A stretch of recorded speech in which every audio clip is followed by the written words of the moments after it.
I think looking at it as simply an economic issue is short-sighted. It's really tripping over dollars trying to pick up pennies, because we create a number of ripple effect negative problems. Number one, when you close a school, if you look at now that we're going to have sixth graders going to school with 12th graders at Cardoza, creates safety issues, creates exposure issues for young people that may not necessarily need to be exposed to things. It creates financial burden, because now kids have to travel where they could walk to school. They got to come with the money to pay for the metro and get to school. I think rather than looking at school closures, number one, we got to look at schools as community centers with schools in them, and program 9 to 3, but 3 to 9, so we have other services, so that it doesn't become a purely economic decision.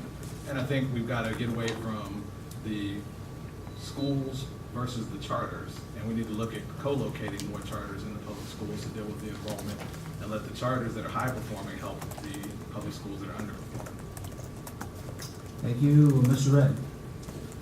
You asked the question, what are the implications? The implications run into the unconstitutional.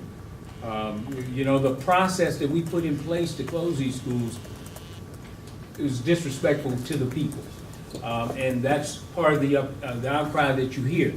We are moving further away from the mayor's vision when the city elected the mayor of one city. It's not one city, it's two cities, it's two school systems. And so we're the ones responsible for that. So we need to, of course, if of course I'm on council, I would move to call moratorium on further charter schools. And then we're depleting our public assets. This is problematic, that we are once again moving our school systems into private hands. And private hands means that we don't have control over, or we don't have a say in how we're educating our children. We should have uniformity in the curriculum. We're failing there. Thank you. Mr. Merrill.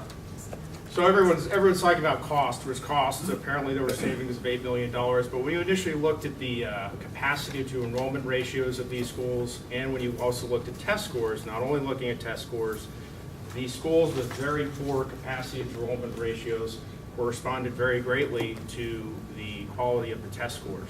I think this time around, I think Chancellor Henderson did a much better job of listening to the community. While whenever you have school closures, you can never have a perfect set of circumstances, but we have a number of things going on. Number one, just take east of the river alone, where most of these school closures took place. Friendship Public Charter School is now 40% of the students east of the river. So this obviously has an impact on the traditional public school system east of the river. I think going forward, I think the chancellor is the right person to take the DC public school system forward, and the next step is this boundary process. And this will be the next great citywide discussion, and it will be very important that that discussion takes place not with political people, not with council members, not with school board members, but parents at the schools. And if you look at the schools that stayed open, those schools stayed open because of discussions with parents at the schools. Thank you. We do need to move on. We're a little behind schedule, and I want to accommodate the two people who have to leave with our next round, after our next round.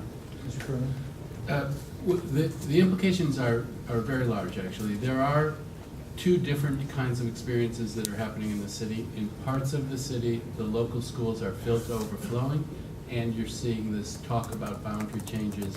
And you could have people who are in a good cone for local schools who then get moved out of that cone, and that's a terribly unfair thing to happen. In other parts of the city, and the closures and consolidation are always referred to in this way, there is a downward spiral in the local school system. And we cannot allow that to happen. We must invest in local schools in every neighborhood in the city so that every neighborhood in the city gets the benefit of a great local school. And if that means spending more in some places where the kids come to school with greater needs, then let's do that. We owe it to those kids, and we owe it to those communities. Thank you. Ms. Bond. Clearly, some schools are going to be closed for a variety of reasons, but primarily because of the under-enrollment. And I think that is the driving force. Now, how it affects our community has a lot to do with how we, the people in the communities, react. I'm excited that so many parents are concerned about the closing of schools. I just wish so much they would be excited and concerned about the quality of education inside the classroom. That's where the rubber hits the road, and I would really like to see more dialogue about the closing of the schools and how we really map this out. Being someone from the civil rights era, to me, it sounds like this is an opportunity for us to bring our city together. There is disparity, we know that, from one part of the city to the other, but it's a great time for us to really put a roadmap together for the education of our children. Thank you very much. Mr. Zuckerberg. Thank you very much. I've been involved in the public schools. My kids have gone to both public charter schools and regular public schools, DCPS. And I don't look so much at the name that's outside on the building. I look at what's going on inside. And both types of schools can be successful. But the two systems need to work together. We can't have two separate facilities planning where charter schools are planning separately from DCPS. And that's the role of the council, to see that how can DCPS plan for enrollment when a charter school opens up 2 blocks away. Of course it's going to affect enrollment. So we need to bring the parties together. We need to bring the DCPS, we need to bring the charter school people together. We need to get a facilities plan that works for the entire city. 70% of our students are on some type of lottery system. That is 45% of the charter schools and 25% out of boundaries. We need to bring everybody in one room. Okay, thank you very much. Now let's move on to the fun part of this agenda, which is you get to ask each other questions.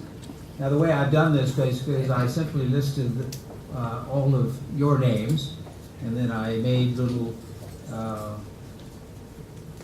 individual pieces of paper with names on them and drew them at random.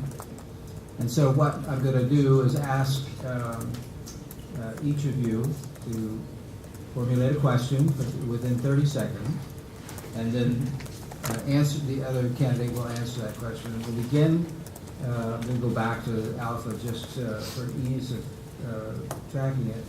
I ask Anita Bonds to formulate a question to ask I got the wrong sheet there. Hold on a second. Oh, yeah, this is a fun part.